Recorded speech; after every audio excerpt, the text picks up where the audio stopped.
Hi, I'm Sadie Euland, and today I'll be teaching floral design, the basics, part 1.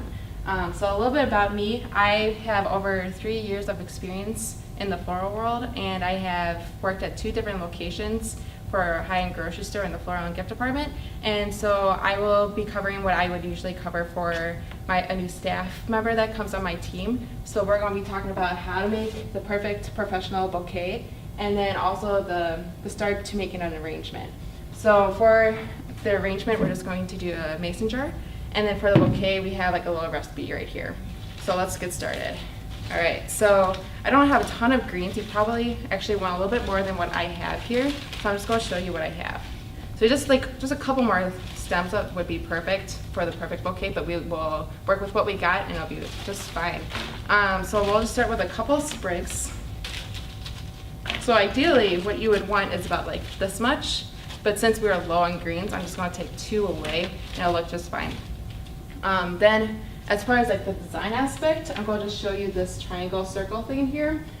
So I know you didn't think that you were going to do math in this class, but with the triangle, you kind of want to think about that with flowers. So we're going to be doing 3 Gerber daisies in our bouquet. So the Gerber daisy should be at these points here.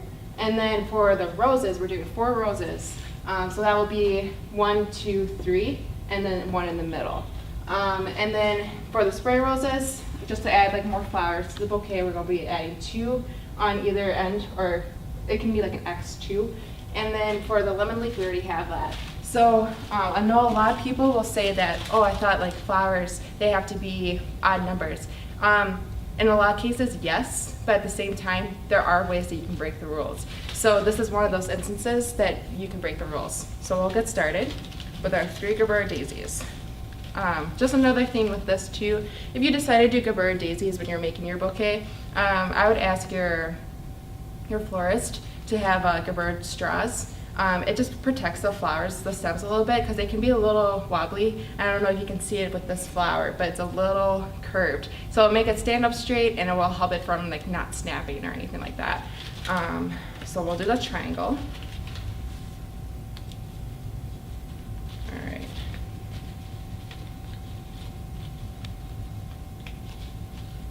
So usually I'll have this guy kind of turned up. I'll kind of, with the straw, I'll kind of move it that way and it'll stay.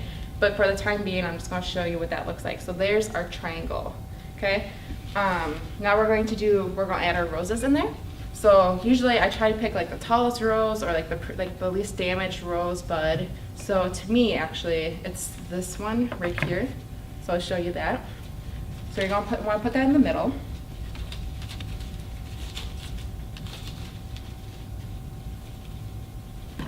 And then the other ones, you're going to want to do that circle design that I was talking about. So you're going to want to do 3 around the Gerber stems.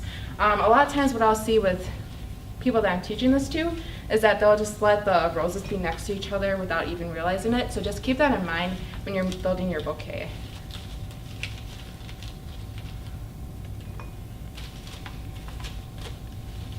All right, and then also when you're if you're building a bouquet like this, you want to make sure that you're holding it kind of closer to the end. You don't want to hold it like right here because it'll fall all over the place. You can't really see that right now because we're not using a whole lot of flowers, but usually you want to keep your hand like right about there.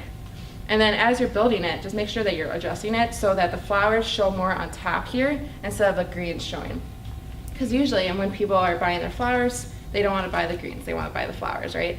All right, so then the last step of this, you're going to want to add the spray roses. And so you're just going to add, we just have 2, you can add 3 if you want, you can add 4, doesn't matter. If you do 4, you can do like 1 in the center. So we're going to just add 2 to the side here. And just want to adjust my bouquet a little bit. Sometimes you can use like the flowers too to kind of help build it up a little bit.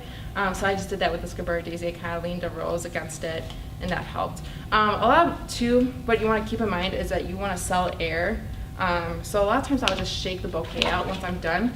But I like to also not have a whole bunch of like, we call it naked stems, where you can see the stems of the other flowers pretty easily. You want to have something that kind of hides that a little bit. So we'll just add that.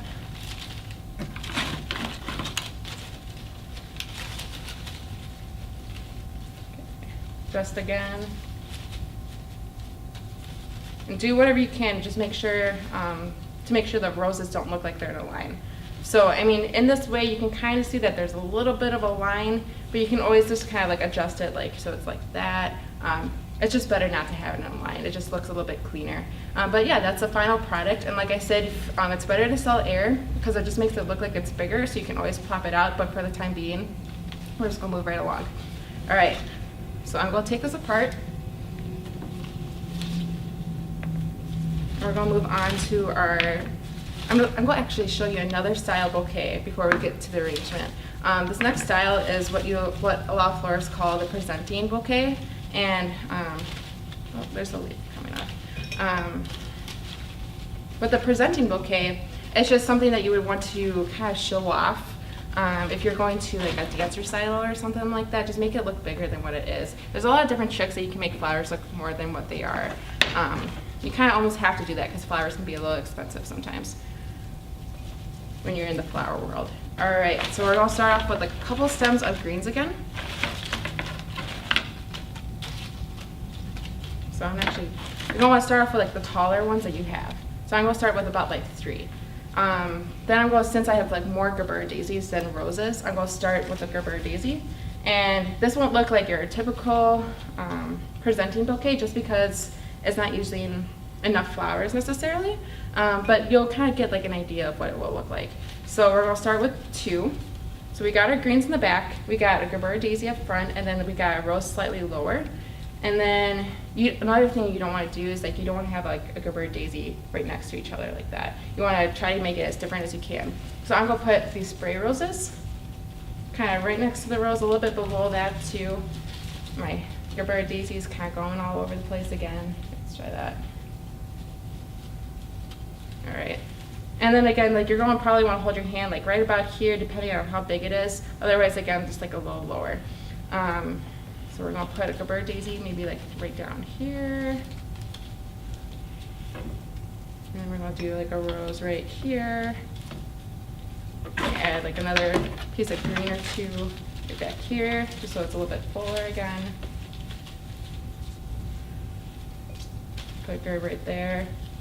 So I don't know if you can see it, but it's kind of coming down, and that's what you want, because when you give it a presenting bouquet to someone who's in the theater or a dance performance, or hold it like this, and that's what shows. So then we're going to add another spray rose right here, maybe a rose down here. We'll put like a Gerber daisy down in the middle there. Put another rose right there. And a lot of times too, you can cheat a little bit. You're not technically supposed to, like, if you're starting to build down already, you're not technically supposed to put like another flower up here, but a lot of times I will, and I will just cover it up with stems and no one knows. So like, for instance, I would maybe put one like right up here, or even better, if you have to use like the rest of the flowers, which I don't think you necessarily do for this, but I would put like maybe down there. But again, just try to keep it away from being right next to each other. So in this instance, I do have them a little close to each other, but that's okay. We're just gonna leave it off right now. And then once you're kind of done with the bouquet, just fill in whatever greens you have left, just kind of covering up some of those stems again. And just make sure it's adjusted to where you like it. And there you go. And then as far as cutting, just you might want to keep it a little bit on the longer side. So usually a good rule of thumb when you're making a bouquet, you want to cut it down to the lowest stem. But when you're doing a presenting bouquet, that's not always the best case because it might be really short and you want a presenting bouquet to be a little bit longer. So if you leave like a couple inches off the shorter stem, that's totally fine. All right, let's start in our arrangement.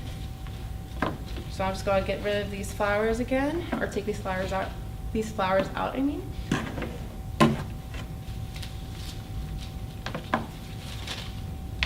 Okay. Sorry, just take one moment. And it's always best too, when you're working with flowers, especially if you're doing like a wedding, keep your work area very organized. Try not to have a whole bunch of like the leaves that fall off around you. And try to keep everything in water, because you might not notice it, but eventually if you might be working on flowers for like half an hour and then there's flowers out of water, and that's never good. So always try to keep your flowers hydrated. All right, with the vase. Now the vase can be a little bit tricky. So depending on what vase you're using, you're going to want to, a lot of times what I will tell people is like you want to go about like half of the vase, if not a little less. So about half of the vase is about that much. That's where your green should be. So just to kind of show you a little bit closer, you want your green to be like right about there, maybe a little taller, maybe a little shorter, depending on the vase. Sometimes with like the vases, they'll look better. If it's a vase like this, it might look a little bit better if it's taller. If it's a vase like this, it might look a little bit better if it's shorter. And it depends on how much greens you have too, because you definitely want to lock your flowers into the greens. And if it's very long, it's harder to do that. If it's too short, it's harder to do that too. So it all depends on what you have. So we're going to get started. So I'm going to make the greens, and then I'll tell you kind of where the flowers should be. So we're going to start, kind of measure with the vase. So I'm going to say right about there. It's a good part. And then if you have like any ugly leaves like that, just clip it off. And another thing too, you don't want to have any leaves in the water.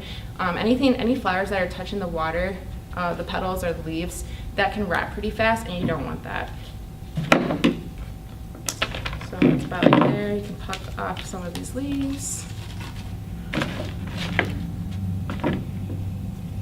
There's a little bit of an ugly leaf there, so I'll just pluck it off ahead of time.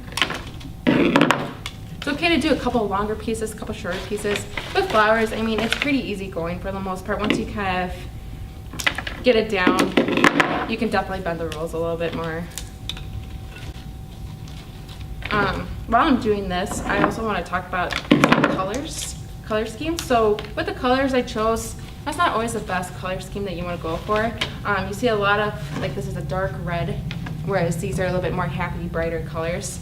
So I just picked the red just because it's just one video that I'm shooting here, just for example. And the florist I went to, she had enough red left over from whatever she was making, so I just figured I would just take whatever leftover she had. But anyways, with the roses, I would, instead of the red, I would maybe do yellow, because then you've got all three different happy colors. Same with the flower combo too. You want to make sure that if you're doing blush, stick with blush. So that's the lighter tone colors. If you're doing warm colors, stick with warm colors. That's another rule that you can break, but I would recommend just to kind of keep in the back of your mind, don't break that rule. But again, I mean, sometimes you can get away with it. It'll look totally fine. And you're the artist, so whatever you think looks best is what's best. So that's about enough greens. See, I didn't even use all my greens. I have one stem. So I'm just going to clean up my work area a little bit. I'll shove this to the side just so it's a little bit cleaner. You never want to have a messy work area, because then you kind of lose flowers, and that's never good. All right, so we're going to start off with, we're going to start with 3 Gerber daisies. We're going to look at what's best. With your Gerber daisies, just kind of look them over. So I'm looking at this one right now. It's got a nice straight stem, but you kind of can see that there's some teeth, or petals, I'm sorry, we call it teeth, but petals that are missing, and that's just like those little open gaps. And when you're making flowers for like maybe a customer, you always want to make sure that they're the best out of the whole bunch. All right, so I'm going to look these over. I'm going to say that maybe this one looks really good. And that's pretty straight too, that's a good one. This one looks good. And then between these two, I'm going to say this one looks better than this one, just because this one has more damaged petals. So we're going to start with those 3. And so, in fact, actually, if you want, you could potentially do 4, but we're going to stick to 3, because with a mason jar or something like a smaller vase, you don't want to overcrowd the vase at all. And that's another point too, like with your vase, you don't want it to be way bigger, your flowers to be way bigger than the vase. A lot of times with a wedding, you might see that, but it's usually a different style arrangement. So just be conscious of that. All right, so we're going to start with the flowers. I'm going to actually put us to the board again. So again, we did like half of the vase, that's where our green should be. Now we're on to like the next half of our vase, and that's where our flowers should be. So here are our greens, which is right there. And then our flowers should just be a little bit above. So you don't want your flowers to be this tall, right? You want it just to be a little shorter. And I'm gonna say maybe this one's the tallest. A lot of times too, you want to, if there's like one that's not as pretty as much as the other one, you want to put that top. But instead, we're actually doing 3 around, so we're not even going to do a top one. So I'm just going to do the 3, just get going. So we're going to do about half the vase again. These can be a little bit on the lower side. With arrangements, you want to make sure that you have different levels. So what I'm talking about levels is that you can have a lower level, a middle level, and then like an upper level. So I'll show you what that means. Right now we're working on a lower level. And usually with flowers, especially bigger arrangements, you want to make sure that you start with like the middle more so too. There's different codes that you could do, or different techniques. So I know with like a whole bunch of roses in a vase or something like that, like you can do like 5, and then like below that is like 6. That would be on the lower level. So 6, 5, and then 4 on top, and then maybe you do like 2 roses on the upper top, if that makes sense. So now we're going to move on to our roses. So like that's about the same height. This one's a little bit lower, but if I had a straw, that would look a little bit better. So about the same height. And another thing too that would help you if you are scared that like they're either too tall, too short, just get on eye level and make sure that it looks okay. Because a lot of times with your arrangement, people are going to be sitting down and looking at it. All right, so now with the roses, I'll do 4 roses.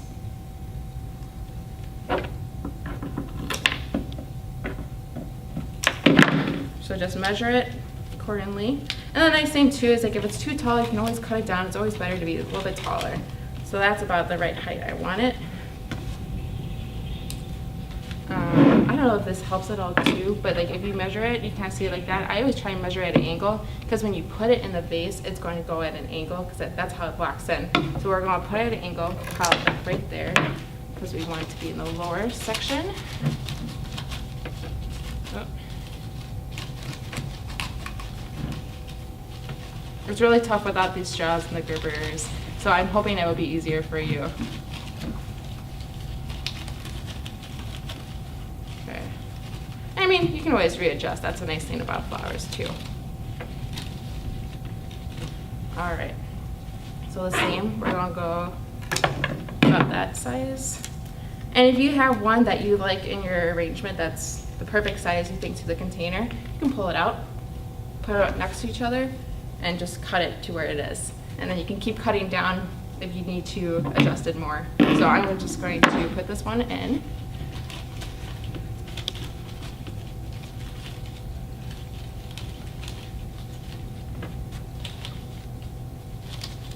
And with lemon leaf too, you can kind of play around with the leaves. You don't want the leaves to show a whole bunch, so you can kind of like twist it around the flower, like I was just doing.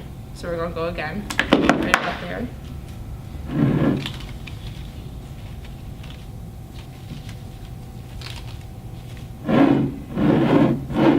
Alright.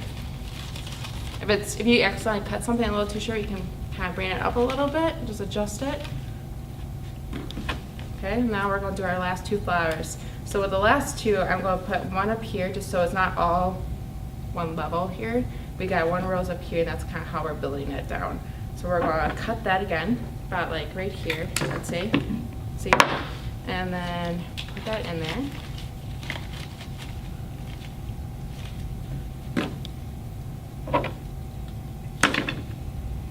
And we'll go about that size again. Put that right in here.